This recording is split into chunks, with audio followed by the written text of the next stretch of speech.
Why hello there, Nice Tale here. I do hope this video finds you well. Today I'm bringing you a summary of a knife I've done a full review on. The full review will be linked down below. The summary is of course much shorter.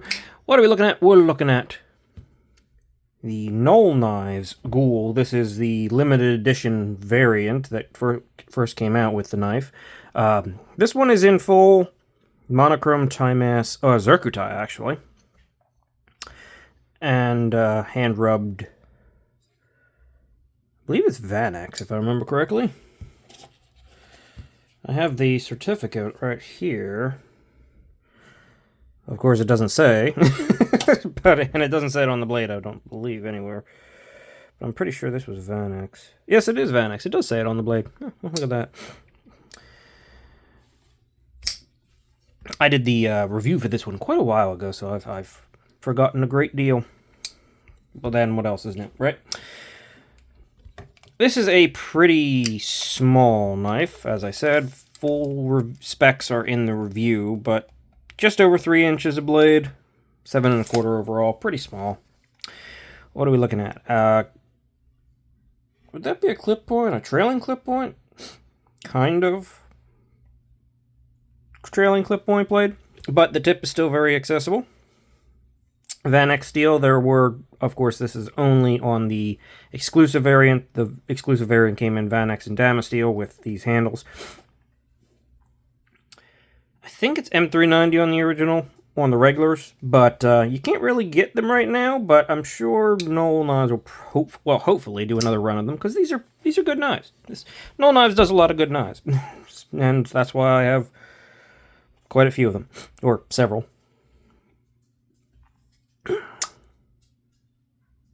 This is a front flipper. I just had to figure out where I was. Front flipper knife with a very, very well executed front flipper. Good jimping. Not like the super thin wire jimping, but it's grippy, it's nice, it goes all the way around. It's super easy to actuate. In fact, probably is not a front flipper most people would have an issue with. But just in case you do, you also have the fuller, which it's not great for the thumb flick, but totally fine for the reverse flick. No problems there. It is on bearings. I say this every time I speak of Null Knives, but I really would like to see their logo somewhere else. I don't like seeing it on the bevels. It's kind of distracting there. Not a lot of space to stick this one. Though they hid the Vanax, so there's no reason they couldn't have hid like Null Knives logo up in there, right there, underneath that. You would could see it when it was open or closed. Another option would be to, of course, just put that little Null knife somewhere on the handle, because it's a pretty simple logo. Just shrink it down, or even the pivot. It wouldn't look bad on the pivot, honestly. Sharpening tool and plunge grind is excellent. The plunge grind stops here. You have not only a little bit in front of the plunge grind, but you have a ton of distance from it, which is good because it does hit relatively behind the edge, but you have so much life that by the time you get up here, yeah, I mean, you not only aren't you going to have an issue, like, aren't you going to have gotten your value out of the knife? That's what I'm saying. But you're not going to have an issue probably cutting in more choil, because it still doesn't hit till back here. We're at the full thickness, which is you cut in your choil up here anyway. So no problems whatsoever. It is nice and thin. In fact, it is quite a thin knife. Not thick blade stock, but it's also very thin behind the edge. Very, very sharp. Came very good, actually. The bevel seems to get a little bit wider out at the tip, where I'm guessing they put a little more thickness in it, because it does it on both sides very evenly. Pardon me. I already mentioned the bearings. It is not like super drop shutty, but it is mostly due to a decent amount of pressure from the lock bar. Is that centered? It's always hard to tell. Yes, I believe that is centered. Zircuti or regular ones have titanium handles, of course, solid titanium. There is some milling for weight reduction. In this case, it is a inset liner lock with the numbers. This is number 15 out of 20 for these ones. It marks it right there, if you were wondering where I was looking. Lock bar access is fantastic. Not only that, but it's got some nice, really nice texturing and a nice chamfer going on. Actually, multiple kind of chamfers going on. it makes it really, really easy to access and just close this knife, while at the same time making it relatively appealing for a lock bar and super comfortable in the hand. You don't really have to worry about any. And one thing I have to say, I always have a tendency to complain about this, but not up here. They have softened the edges around the lock bar cutout. Not like maybe as soft as here, but they have definitely softened them, and they're super comfortable, and it's, yeah, honestly, it's very comfortable. It's a very comfortable knife. There's some nice milling in the handles. That's on all of them. Little texture there and there, and honestly, it's quite nice. It's got some, multiple chamfers. There's quite a few of there's chamfers on this kind of knife with angles and textures and stuff. It's got, not a simple handle, but it's not overly complex, but this definitely adds a lot of dimension to it. On this particular variant, oh, and it's the hardware is only on one side. It's T8 all around, by the way.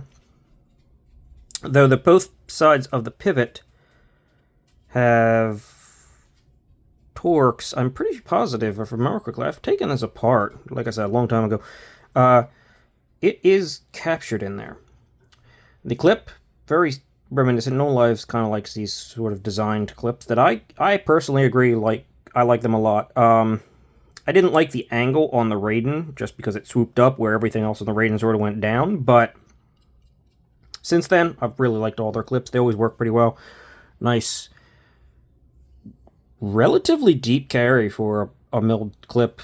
Good flex, good in and out of the pocket, continuous rise, the whole 9 yards. This one is also in zirconium, backspacer, and actually pivots, which is pretty cool, fun, and interesting, and it's polished zirconium, which is always a nice thing to see. This is not a particularly large knife. As you can see, I can just barely get my 4-finger grip in there. I can definitely get a full 4-finger grip on there, and I can even wrap around just a little bit if I really need to, but for the most part, I spend most of the time up in here where I kind of go forward just a tiny bit. It's very comfortable. It is small. I would like to see a larger variant of this knife, personally. And to be honest with you, I do think if I'm going to have to knock something, though this isn't not like knocking, like I can get a full 4-finger grip, it's comfortable, it's nice, smooth, it's... wow, it really does feel almost contoured. Allergies, terrible today. But it does feel almost contoured, but it is not. And while it's comfortable, I think that maybe there's a little bit too much of a hump right here. Like, this comes down too far. If this was a little bit more neutral and just sort of came out to here and the point was over here, and it was a little bit less swoopy, you'd definitely find more people being able to get a better grip on this thing, or a full 4-finger grip. If you have bigger hands, you're probably going to have a little bit of struggle with it. And honestly, that heavy swoop right here, like, as you can see, the blade's down in here, so I think some of that could go away and just push that point back a little bit lower and further back. That might be just... I think that would, in my opinion, just be a slight improvement to the design. However, there is nothing fundamentally wrong with this, and I really like it. Again, I'd really like to see a larger variant, but either way, this is cool. I mean, Null Knives is coming out with the Voodoo doll, which is the miniature version of the Voodoo, which I have. I'm not necessarily going to get a Voodoo doll. Funds are tight, let's be honest. Everything's tight right nowadays. But if they're willing to do a smaller variant of that, why not a larger variant of this? That's all I have to say. I would like to see it. I think that covers everything. So, I'm going to call done here and say thank you for watching. I'll see you guys in the next one. Just kind of... I have no idea where I was going to go with that, so ignore me. Just completely ignore me. In fact, most of the time, ignore me. You come watch my videos, but ignore everything. Just ignore it. just subscribe, watch, comment if you want. I appreciate it, but probably don't listen to me. Who knows? I have no idea. So, I'll see you guys later. Thanks for watching.